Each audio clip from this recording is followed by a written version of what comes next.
Bismillahirrahmanirrahim. Assalamualaikum warahmatullahi wabarakatuh. Waalaikumsalam. Alhamdulillah. Alhamdulillahirabbil alamin. Allahumma rabbana lakal hamd anta qayyimus samawati wal ard wa man fihin. Allahumma shalli ala Muhammad wa ala ali Muhammad. Pertama-tama mari kita panjatkan puji syukur kehadirat Allah Subhanahu wa taala atas segala rahmat, taufik, hidayah dan inayah yang diberikan kepada kita. Dapatlah kita hadir di masjid ini guna kajian Al-Quran, dan juga warganet dimanapun Anda berada. Semoga sehat walafiat dalam lindungan Allah Subhanahu wa taala. Kembali kita di kajian Al-Quran. Kali ini kita akan kaji secara tafsiriyah. Adapun surah yang kita bahas masih di surah An-Nahl di ayat 14 sampai dengan 21. Sebelumnya kita baca secara bersama-sama ayat yang akan kita bahas secara tafsiriyah. Tafadhal. Assalamualaikum warahmatullahi wabarakatuh. Waalaikumsalam.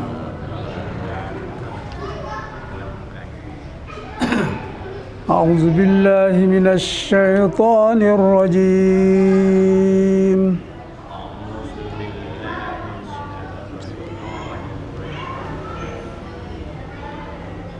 وهو الذي سخر البحر لتأكلوا منه لحما وهو الذي سخر البحر لتأكلوا منها لحما طريا وتستخرجوا منه حلية تلبسونها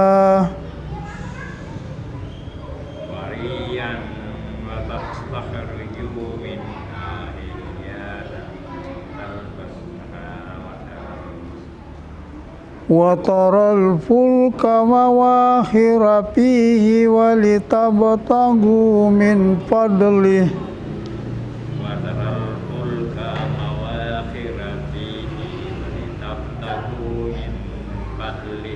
ولعلكم تشكرون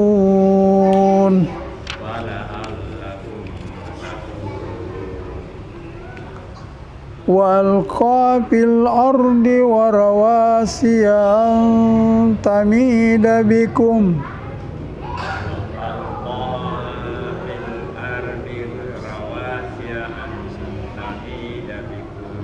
وأنهارا وسبلا لعلكم تهتدون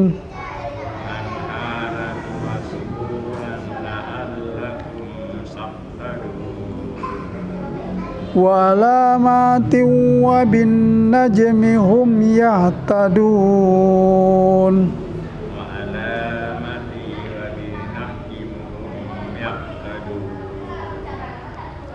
أفمن يخلق كمن لا يخلق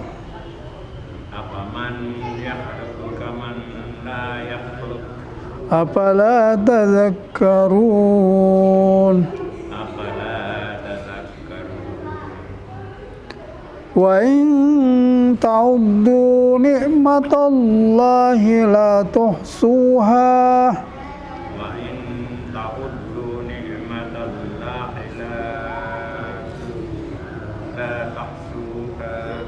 إن الله لغفور رحيم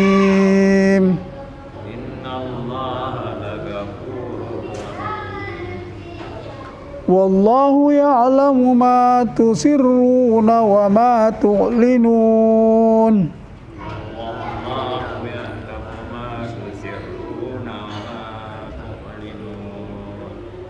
والذين يدعون من دون الله لا يخلقون شيئا وهم يخلقون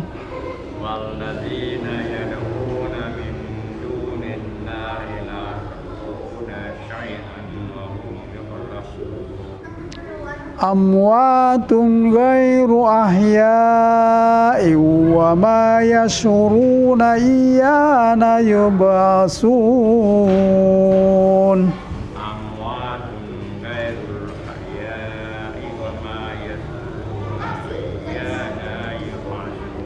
Sadaqallahul azim.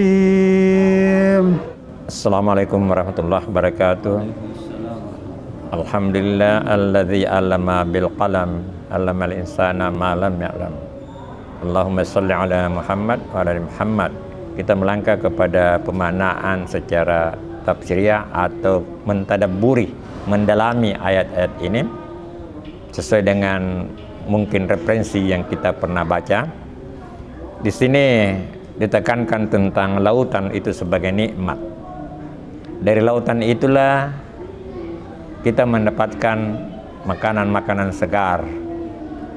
Sampai hari ini tiap hari itu para nelayan membawa ikan pulang dari laut. Tidak ada habis-habisnya. Ya. Dari dulu sampai sekarang. Jadi laut itu sumber kehidupan bagi kita manusia ini dan juga makhluk-makhluk lain yang tidak ada habisnya. Itulah nikmat Allah yang menyuruh kita berpikir. Di samping makanan juga sebagai sumber perhiasan.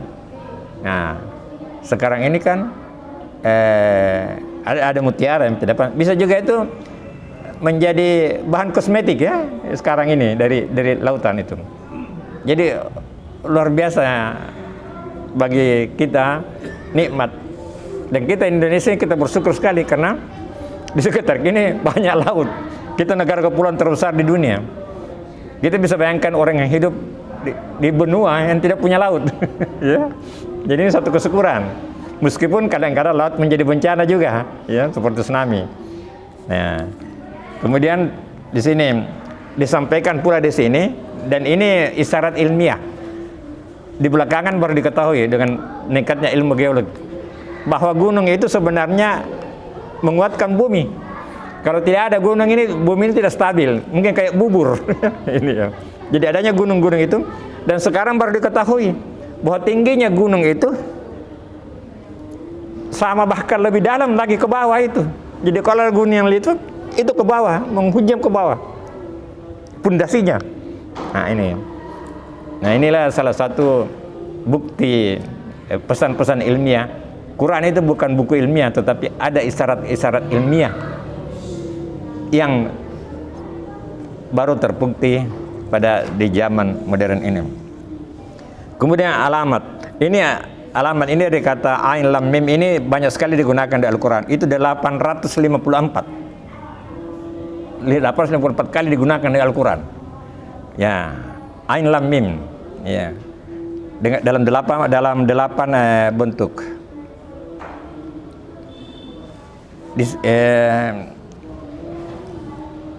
Inilah kata dasar ilmu.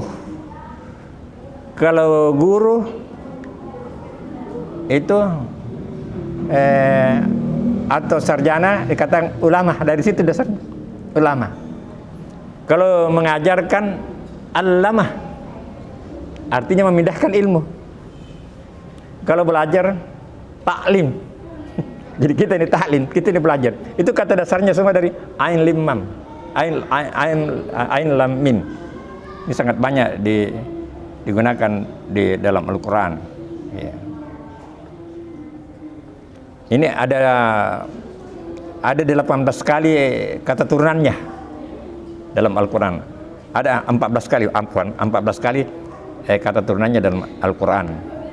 Dia bisa berarti belajar, mengajar, kemudian ilmu. Ilmu ini dari kata ilmu ini kelihatan ada makna filosofinya. Ilmu itu ain, terbuka.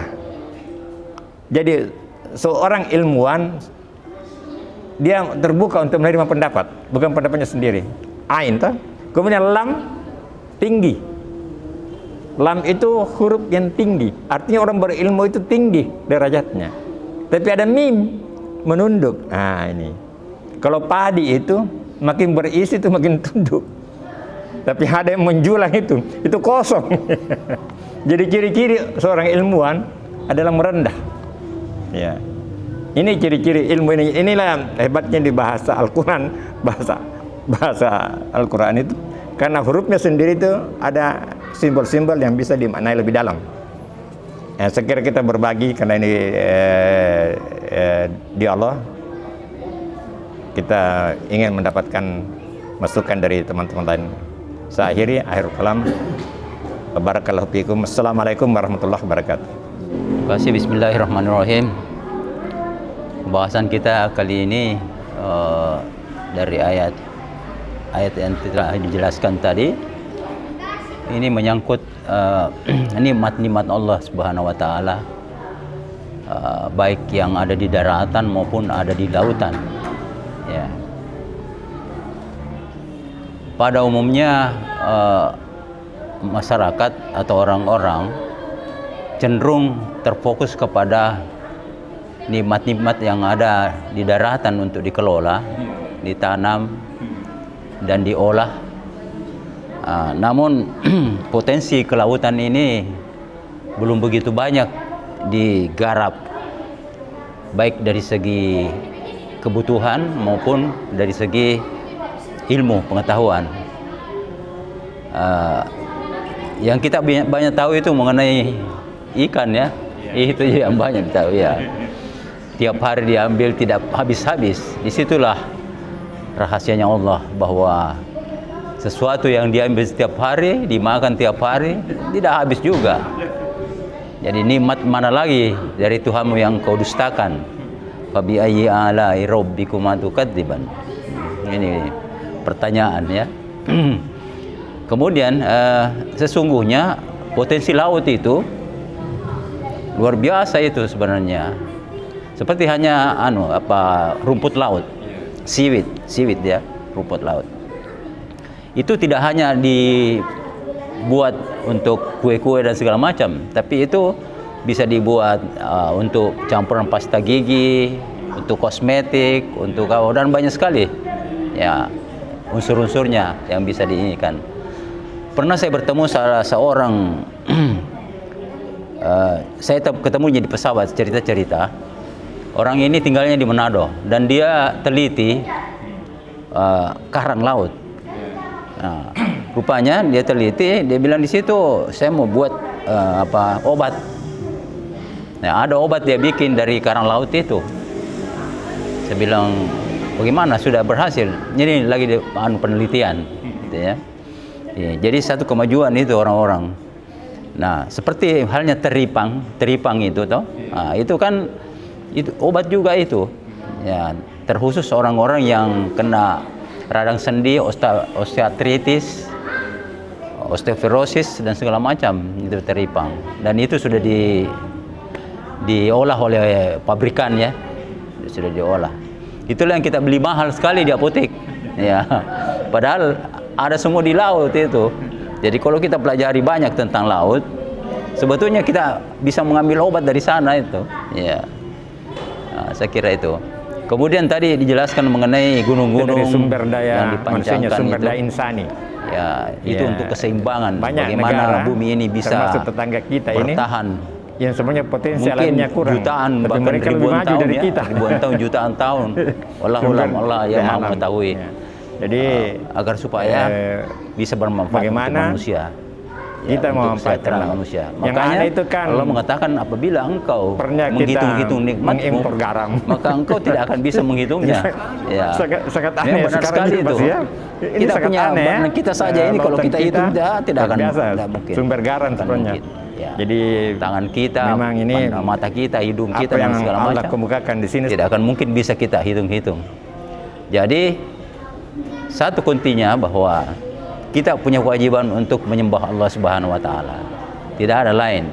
Jadi kita diciptakan, jin diciptakan, manusia diciptakan, tidak lain tujuannya untuk menyembah Allah Subhanahu wa taala. Ya. Ya, Assalamualaikum warahmatullahi wabarakatuh. Saya ingin menyambung apa yang disampaikan oleh Pak Ismail, bahwa kita ini negara kepulauan yang potensi lautnya luar biasa, tapi yang kurang kita lakukan penelitian, ya, untuk memanfaatkan sumber-sumber yang berasal dari laut. Memang kebanyakan kita ini masih tradisional menangkap, ya, menangkap ikan, ya, memang sudah ada. Kalau di Jepang kan sudah lain itu, dia sudah berternak ikan di laut. Ya, dia sudah berternak ikan di laut, dan kalau dia panen dia pilih-pilih, yang kecil-kecil itu dibuang saja. Ya, karena memang sudah semacam karamba ya luas. Jadi lautnya itu sudah dikapling-kapling. Nah, kita di Indonesia ini masih mengharap kemurahan alam ya. Kita belum melangkah ke sana. Memang ada, tapi jumlahnya masih sangat kecil, ya. Jadi memang kita ini memang hidup dimanja oleh alam, ya. Jadi memang tergantung dari sumber daya manusianya, sumber daya insani. Ya, banyak negara, termasuk tetangga kita ini, yang sebenarnya potensi alamnya kurang, tapi mereka lebih maju dari kita. Sumber daya alam, ya. Jadi bagaimana kita memanfaatkan laut?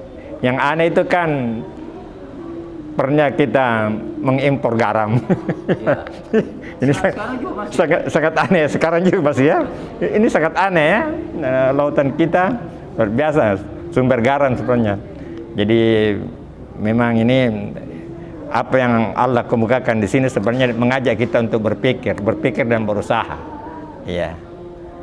Karena Allah sudah menyediakan sumber lautan itu yang bisa kita manfaatkan. Ya, mudah-mudahan generasi kita ke depan, anak cucu kita bisa berbuat lebih baik, ya. Dan tidak sebaliknya merusak, karena Allah tidak senang merusak. Allah tidak senang orang yang merusak alam, yang merusak keseimbangan. Mudah-mudahan dengan kita berpegang pada Quran, insya Allah kita akan maju dan hidup lebih baik daripada kaum-kaum sebelumnya. Ya, karena memang kita diminta untuk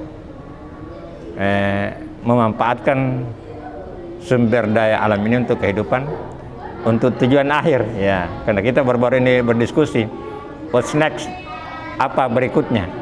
Jadi sumber daya alam yang kita manfaatkan untuk kehidupan kita, tetapi tujuan akhir adalah akhirat. Jadi kita mencari kehidupan dunia untuk kepentingan tujuan utama, yaitu nasib kita di yaumil akhir. Dan itu akan kita capai dengan selalu berpegang pada Al-Quran. Dalam abad 1 sampai abad ke-7 banyak penemuan dipelopori oleh orang Islam yang kemudian dikembangkan oleh negara-negara Barat. Kebanyakan itu para penemu itu adalah orang-orang hafiz Quran. Jadi Islam itu akan maju kalau dia berpegang pada Quran.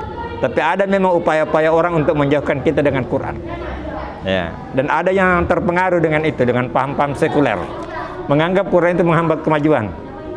Tapi sebenarnya itu salah. Quran itu adalah sumber untuk mendapatkan kemajuan hidup dunia dan akhirat. Akhirul kalam, wabillahi taufiq hidayah. Wassalamualaikum warahmatullahi wabarakatuh.